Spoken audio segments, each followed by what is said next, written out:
하나님 아버지, 우리에게 새롭게 주신 한 달을 또 말씀과 기도로 시작하기 원합니다. 하나님 앞에 겸손하여서 말씀 듣기를 원하고 기도하여 하나님의 인도하심을 얻기를 원하는 사람들에게 약속하신 복으로 충만케 하여 주시옵소서. 믿음으로 언금한 손길들 위에 복을 주시고 저들이 물질을 기업 삼지 아니하고 하나님을 기업 삼아 이렇게 나와 행하여 싸우니 저들의 믿음을 기억하사 약속하신 복으로 갚아 주시옵소서. 예수님의 이름으로 기도하였습니다. 하나님의 말씀은 에베소서 1장 11절 12절 함께 같이 합독하겠습니다. 에베소서 1장 11절 12절 함께 같이 합독하겠습니다. 함께 읽겠습니다. 시작. 모든 일을 그의 뜻의 결정대로 일하시는 이의 계획을 따라 우리가 예정을 입어 그 안에서 기업이 되었으니 이는 우리가 그리스도 안에서 전부터 바라던 그의 영광의 찬송이 되게 하려 하심이라. 아멘. 벌써 3월이 시작되었습니다. 3월 한 달은 하나님의 복을 기업으로 삼자라고 하는 주제로 우리가 보내려고 합니다. 하나님은 누구이신가? 오늘 아주 분명하게 이렇게 말하고 있죠. 11절입니다. 함께 읽겠습니다. 시작. 모든 일을 그의 뜻의 결정대로 일하시느니라 이렇게 되어져 있어요. 하나님은 누구시느냐? 모든 일을 그의 뜻의 결정대로 일하시는 분이라고 이렇게 되어져 있습니다. 이걸 짧은 말로 바꾸면 참 자유자다 이런 말입니다. 아마 우리가 생각하는 복이 이거 아닐까 이런 생각이 듭니다. 복이 뭡니까? 여러분들 생각하는 복. 어떤 사람들은 돈이 많은 걸 복이라고 생각하고 어떤 사람은 건강한 걸 복이라고 생각하고 어떻게든 사람은 자손들이 잘 되는 걸 복이라고 생각하죠. 그런데 그게 꼭 잘못된 건 아닌 것 같아요. 우리가 왜 돈 많기를 바라죠? 돈 많으면 뭐 할 수 있어요? 내가 원하는 걸 할 수 있어요. 몸 건강하면 내가 원하는 걸 할 수 있어요. 내 자식들이 잘 되면 자식들이 원하는 삶을 살 것 같은 거예요. 결과적으로 복이라고 하는 게 뭘까 이렇게 생각하면 우리는 그냥 무의식적으로 어떤 걸 복이라고 생각하느냐 하면 내가 원하는 대로 사는 걸 복이라고 생각해요. 그거 절대 나쁜 거 아닙니다. 왜냐? 하나님의 특성이거든요.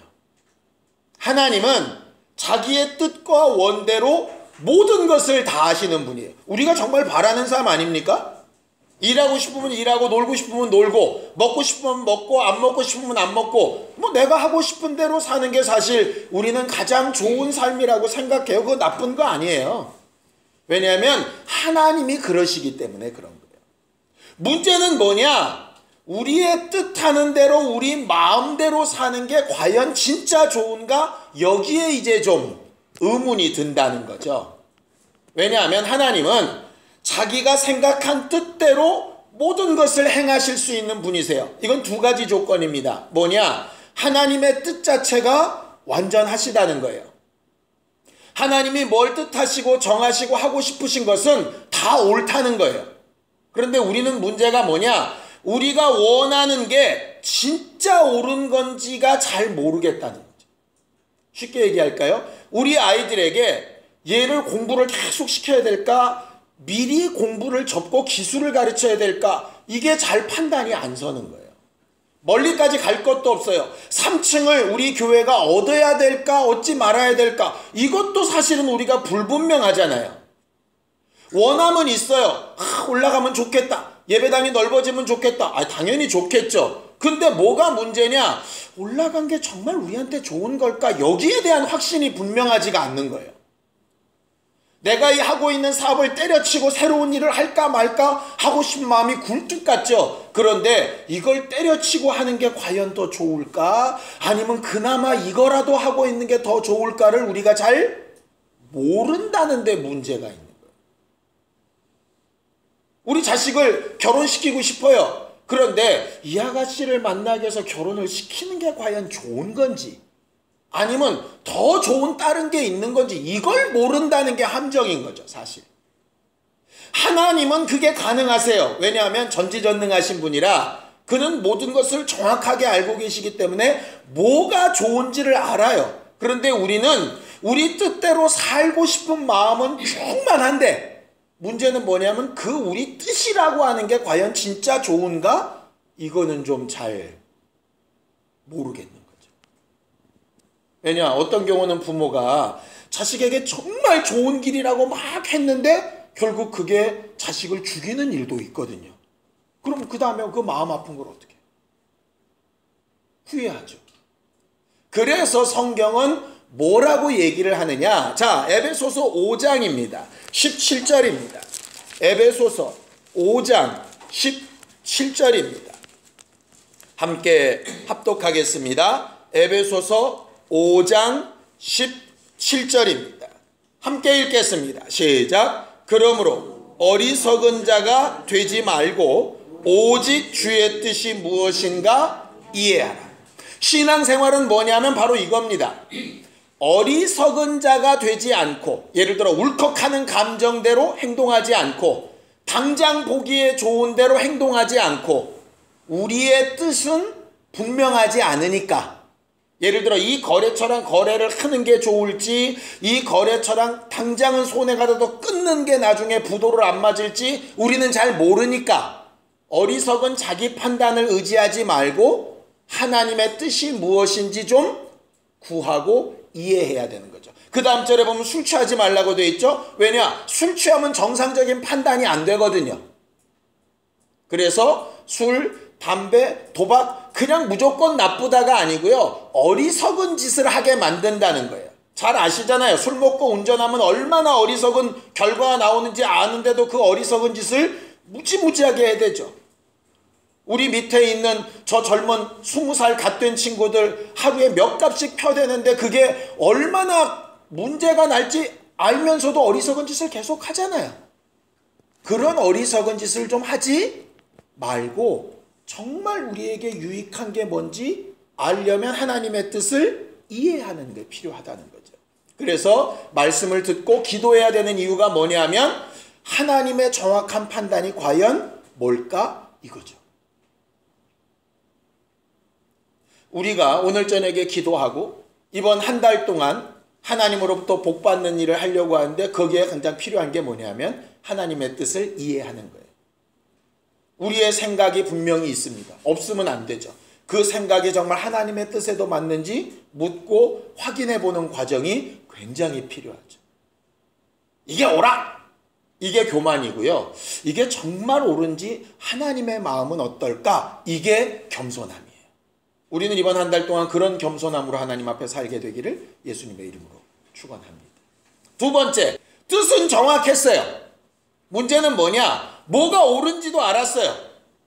우리 아이를 정말 좋은 학교에, 정말 좋은 환경에, 정말 좋은 어떤 가문에 이렇게 연결을 시켜서 살면 참 좋겠다. 뜻이 분명히 섰어요. 근데 문제가 뭐냐? 우리 아이가 그 학교 들어갈 성적이 안 되고, 그런 환경에 갖다 놓을 형편이 안 되고, 그런 사람과 관계를 맺을 상황이 안 되는 경우들이 있잖아요. 하나님은 능력이 있으셔서 되는데 우리는 좋은 뜻이 분명해도 능력이 안 돼서 안 되는 경우들이 있죠. 그럴 때 어떻게 해야 될까요? 성경은 이렇게 얘기합니다. 요한일서 5장 14절입니다. 요한일서 5장 14절입니다. 함께 합독하겠습니다. 요한일서 5장 14절입니다. 함께 읽습니다. 시작. 그를 향하여 우리가 가진 바 담대함이 이것이니 그의 뜻대로 무엇을 구하면 들으십니다. 무슨 얘기냐? 우리는 능력이 없고 우리는 상황이 안 되고 우리는 형편이 안 되는데 그것이 분명히 하나님께서 생각하신 가장 좋은 뜻이 맞다면 기도하는 자에게 그 부분을 응답하신다. 그러니까 우리는 알 수 없고 우리는 할 수 없는 것을 우리에게 할 수 있도록, 알 수 있도록 비결을 가르치신 게 뭐냐면 기도하는 거죠. 기도는 그저 내 소원이나 하라고 답답한 속이나 터뜨리는 게 아니에요. 말을 잘하고 주저리주저리 떠들면 기도를 잘하는 게 아니에요. 하나님, 뭐가 옳은 뜻인가요? 하나님의 뜻이 맞고 옳다면 하나님이 도와주세요. 이게 기도죠. 그거 할 수 있다면 기도 우리 얼마든지 할 수 있어요. 그래서 오늘 저녁에 우리가 기도할 때 교회에 대해서, 가정에 대해서, 남편과 아내에 대해서, 자손들에 대해서 뭐가 가장 좋은지 알지 못하니까 하나님 앞에 묻고 하나님의 뜻이 그들 안에서 이루어질 수 있도록 하나님이 좀 도와주세요. 하나님께서 좀 관여해 주세요. 라고 함께 기도하려고 합니다. 그런데 하나님이 그 뜻대로 무엇이든지 역사하시는 그 하나님의 계획을 따라서 우리에게 하고자 하셨던 일이 뭐냐? 11절을 다시 한번 읽겠습니다. 함께 읽습니다. 시작. 모든 일을 그의 뜻의 결정대로 일하시는 이의 계획을 따라 우리가 예정을 입어 그 안에서 기업이 되었다 그랬어요. 이 기업이 뭘까요? 기업이 뭡니까? 예, 보통은 우리가 기업 그러면 중소기업은행을 자꾸 생각을 해요. 그 기업과는 다른 한자입니다. 그 기업은 회사라는 뜻이고요. 여기서 말하는 기업이라는 말을 우리나라 말로 바꾸면 터전이라는 말이에요. 터전. 근본이라고 하는 말이에요. 그러니까 이런 거죠. 자, 농사꾼은 농사를 해서 열매를 거둬가지고 열매를 농협에다 팔고 돈을 받고 이렇게 합니다. 그러면은 열매를 갖다 주고 그 다음에 돈을 받고 이러는 게 기업 같잖아요. 그런데 농사꾼에게 기업은 그게 기업이 아니에요. 땅이 기업이에요. 무슨 얘기냐? 당장은 열매가 없어도 땅이 있으면 열매가 날 가능성이 있는 거잖아요. 당장 돈이 없어도 땅이 있으면 농사를 지어서 열매를 얻어 돈으로 바꿀 수 있는 가능성이 생기는 거잖아요. 그래서 농사꾼한테는 땅이 기업이에요. 땅이 기업.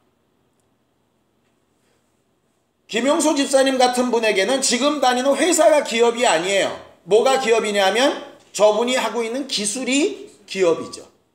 회사는 바뀔 수 있고 환경은 바뀔 수 있는데 내 몸에 익힌 기술은 바뀌지 않죠. 그래서 그걸 기업이라고 이렇게 불러요. 이스라엘은 목자니까 목자에게는 뭐가 기업인지 아십니까? 양이 기업이에요. 땅 가진 거 소용없어요. 땅이 목자한테 무슨 유익이 있어요? 양이 한 마리라도 있어야죠. 지금 양이 2마리, 3마리밖에 없어도 양이 있으면 목자는 그 기업을 삼아서 야곱처럼 거부가 될 수도 있어요. 이렇게 모든 것의 출발점이 되는 걸 기업이라고 얘기를 해요. 그리고 그 기업이라는 뜻에는 무슨 뜻이 되느냐? 유산이 가능한 것이란 말이에요. 유산이 가능한 것. 원래 히브리어 단어로는 분배받은 것이란 뜻이에요. 어느 누구에게 나눠짐을 받은 것. 그래서 내가 누구에겐가 받았기 때문에 끝까지 내 것이라고 주장하지 않고 이걸 또 남에게 나눠줘야 되는 것. 이런 말이죠. 그런데 그 기업을 주로 누구한테 받느냐? 부모에게서 받아서 자식에게로 나누는 거예요. 이게 기업이에요. 이스라엘 사람들에게는 뭘 기업으로 주셨어요? 땅을 기업으로 주셨어요. 많은 사람들이 오해하는 게 야, 구약 때부터 이게 부동산이 최고구나 이렇게 착각을 하는데 그 뜻이 아닙니다. 성경은 뭐라고 되어 있느냐? 땅은 누구 거다? 하나님 거다. 너희 거 아니다. 그래서 땅은 결국 이스라엘 사람들한테는 하나님과 같은 의미예요. 하나님이 주신 것이란 뜻이에요. 그래서 기업이라는 원래 의미가 하나님이 주신 것이란 말이에요.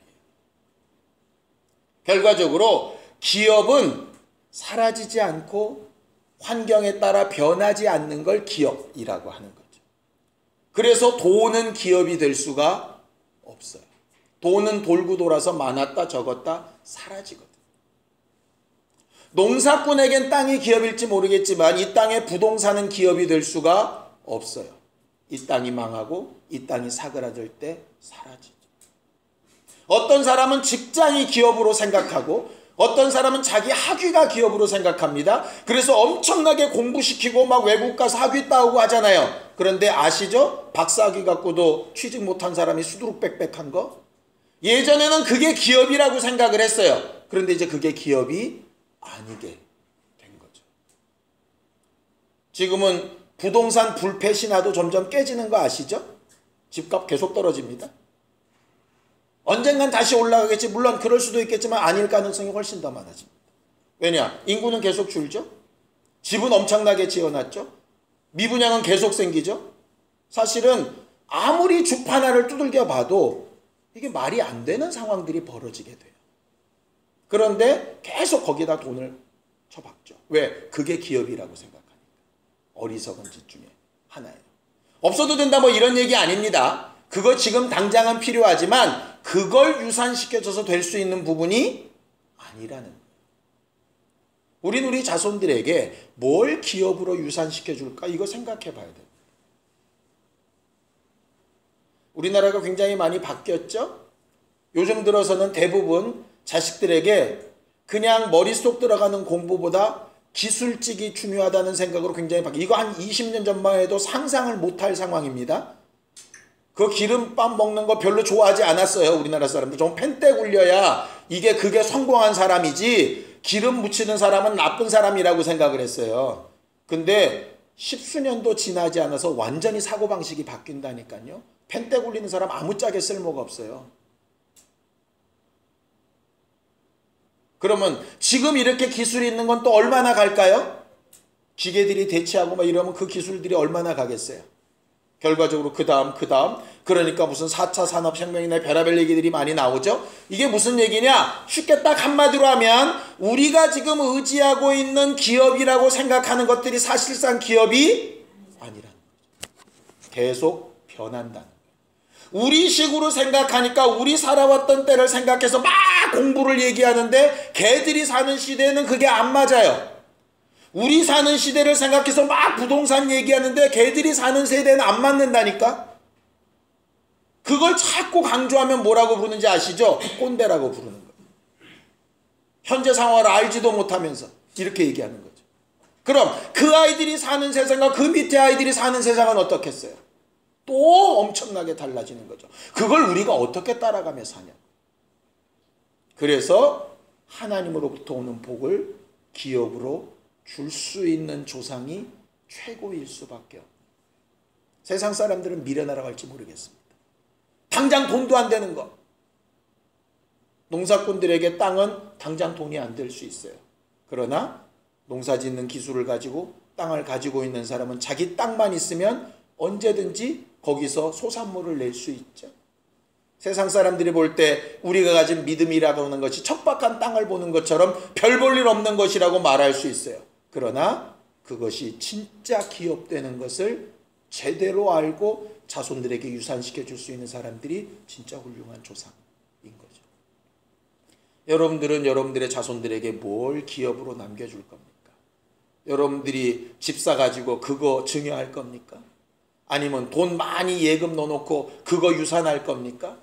아니면 뭘 가지고 우리 아이들에게 기업이 되게 삼게 할 겁니까?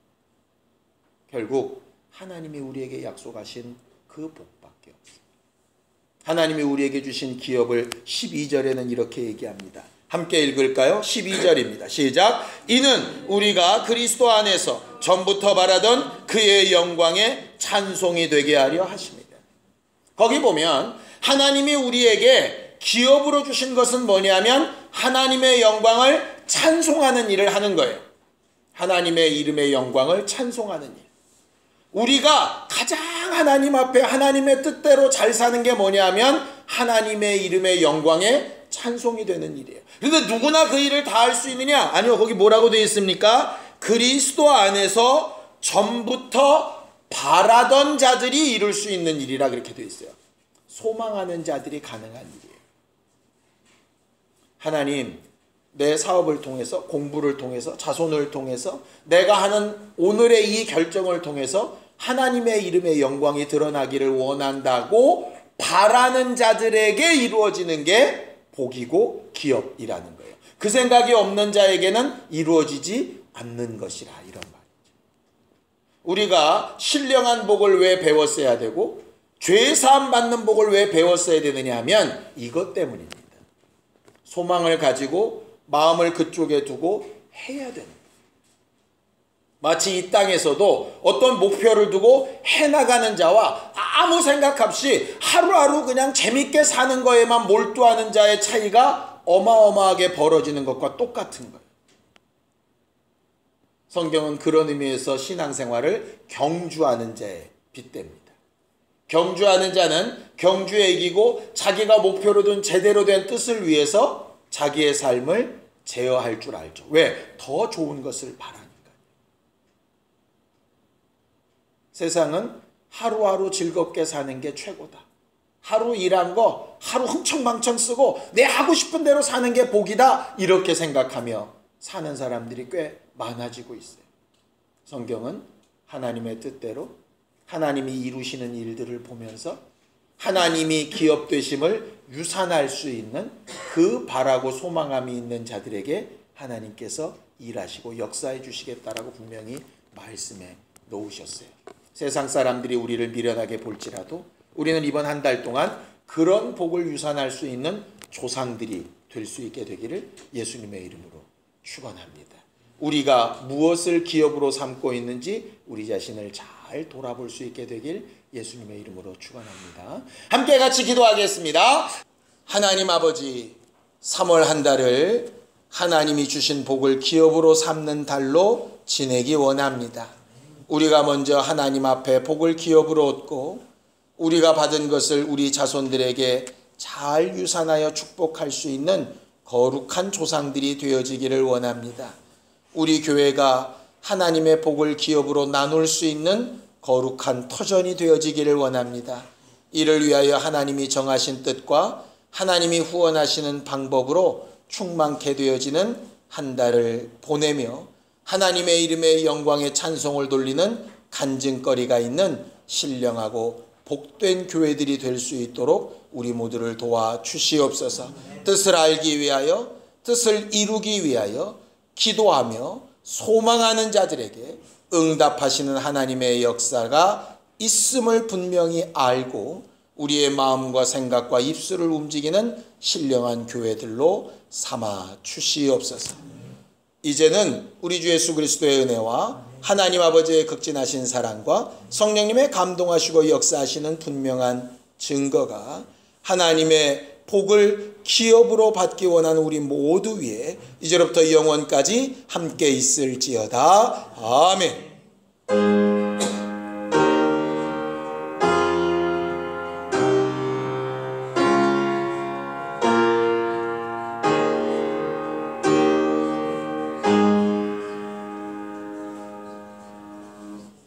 우리 기도 들으신 하나님 앞에 감사한 박수 드리겠습니다.